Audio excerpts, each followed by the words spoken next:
পরিবারের সঙ্গে আনন্দ উদযাপন করতে ঘরমুখ নগরবাসী সড়কপথে যাচ্ছেন তাদের পরিবারের কাছে। এ নিয়ে বিস্তারিত জানাতে মুন্সিগঞ্জের পদ্মা সেতু টোল প্লাজা থেকে যোগ দিচ্ছেন এনামুল হাসান এবং মানিকগঞ্জ থেকে শাহিদুজ্জামান শাহিদ। প্রথমেই যেতে চাই মুন্সিগঞ্জে, সেখানে আছেন এনামুল হাসান। এনামুল হাসান, পদ্মার টোল প্লাজায় গাড়ির সারি কেমন দেখছেন? যাত্রীদের কারো কোনো অভিযোগ আছে কিনা?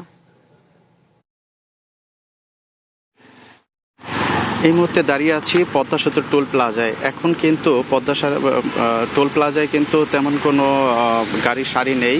সকালে কিন্তু একটি সড়ক দুর্ঘটনা ঘটে, সেখানে কিন্তু একজন নিহত হয়, যার কারণে কিন্তু সকালে গাড়ির প্রচুর সারি থাকে, ধীর গতিতে গাড়ি চলাচল হয়। কিন্তু এই মুহূর্তে কিন্তু গাড়ির তেমন কোনো চাপ দেখতে পাচ্ছি না। বেলা বাড়ার সাথে সাথে বিকাল হলে হয়তো বা চাপ বাড়তে পারে। আমরা কথা বলেছিলাম টোল প্লাজার কর্তৃপক্ষের সাথে, তিনি যেমনটি জানিয়েছেন তারা কিন্তু 11টি টোল বুথ রেখেছে। এখানে কিন্তু 2 থেকে 3 সেকেন্ডের মধ্যে টোল দিয়ে পার হয়ে যেতে পারছে গাড়ি যানবাহন।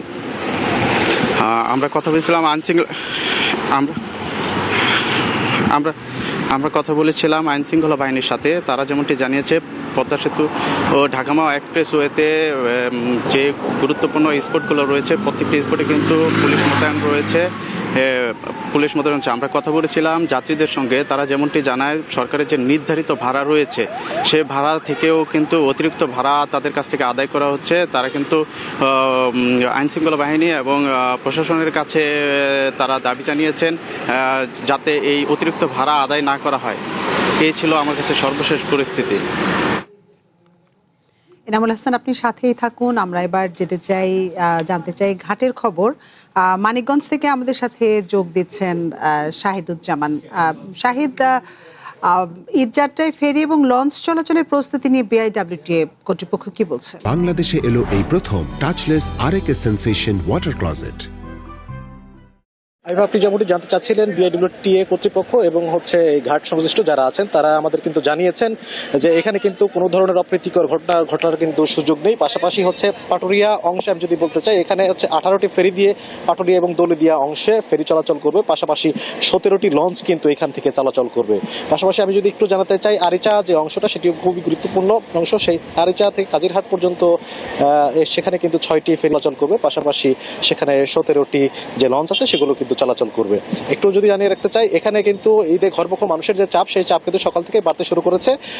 যাত্রীরা বলছেন তারা কিন্তু আগের যে চিরচাহিত যে ভোগান্তি, সেই ভোগান্তি কিন্তু এখানে তারা দেখতে পাননি। কিন্তু ঘাট কর্তৃপক্ষ বলছেন এবার কিন্তু অতিরিক্ত যে নিরাপত্তা ব্যবস্থা, পন্টুন এবং ঘাট কিন্তু সচল রাখা হয়েছে। পাশাপাশি একটু যদি শঙ্কার বিষয় এখানে রয়েছে, নদীতে যেহেতু স্রোত বাড়তে শুরু করেছে, পানি বৃদ্ধি হতে শুরু করেছে, ইতিমধ্যে কিন্তু পাটুরিয়া ফেরিঘাটের একটি যে লঞ্চ ঘাট রয়েছিল সেটি কিন্তু গতবার ভেঙে গেছে। এবারও কিন্তু ঘাটের কিছু অংশ কিন্তু ভাঙন শুরু হয়েছে। ভাঙন যদি শুরু হয় সেক্ষেত্রে কিন্তু ঈদযাত্রায় ঘরমুখ মানুষের যে যাত্রী যে পারাপার, সেটা কিন্তু অধিকাংশে বাধাগ্রস্ত হতে পারে, সেটা আশঙ্কা করা যাচ্ছে। তো নদীর স্রোত যেহেতু বাড়তি, পানি যেহেতু বাড়তি, সেখানে বিআইডব্লিউটিএ এবং পানি উন্নয়ন বোর্ড তাদের কিন্তু এক ধরনের প্রস্তুতি রয়েছে। তারা কিন্তু এই বিষয়টা আমাদের আশ্বস্ত করেছেন যে কোনো ধরনের সমস্যা হবে না।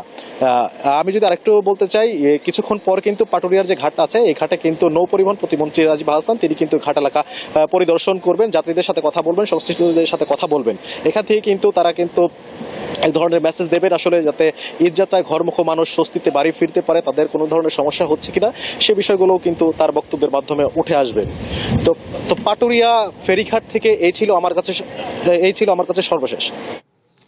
ঈদযাত্রার খবর জানাতে মুন্সিগঞ্জ এবং মানিকগঞ্জ থেকে জানাচ্ছিলেন আমাদের সহকর্মীরা। যাচ্ছি পরের খবরে।